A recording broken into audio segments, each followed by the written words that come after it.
ช่วงนี้ก็ตื้อเจออีลูกชมบล็อกฉลาดเลยบล็อกไทยเลยใช่ฮะนี่ช่วงนี้อยู่มาอ้าเนาะ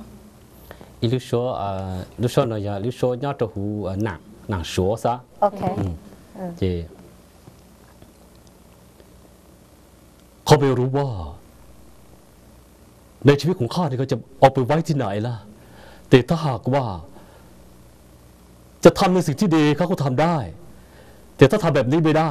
ข้าก็ไม่ยอมเหมือนกันนะถ้าคุณพ่อก็ไม่ให้ผมไป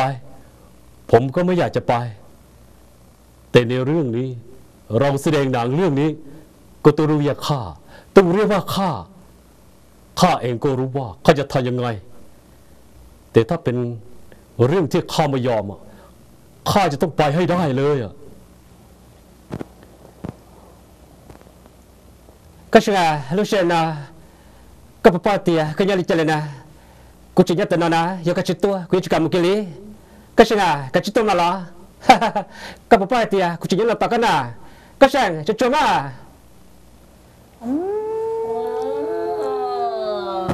กูยังเฮลี่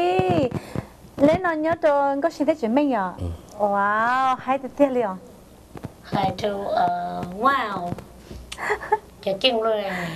ชีอะไรมาเลยเนี่ยก็เชื่อตัวแพ้เนี่ยบ่กูเชียแต่ชิก็หนูช่วยกูก็หนูช่วยว้าวมั่วเป็นสิชับเลยเตี้ยมาลินเชื่อก็ที่กูต้องมั่ว小呢，搞得我都说怎么去？有都看有这老了的丢掉还知道哎。也可以啊，我还都我比如说门车还也累上。这还两米过了了还掉。OK， 就相当于我叫我个好本事，我个然后个在老天。ตัวนี้เราเทียตัวนี้รัวเทียกูจงเสียวนี่เจ้าหัวนี่เจอให้กูตัวปานนี่เดี๋ยวเราเทียเฮ้กูจงเสียเดี๋ยวนี้จอป้อนเนี่ยแล้วนี่อยู่จุดตรงลงไปเทียเฮ้ว่าเจ้า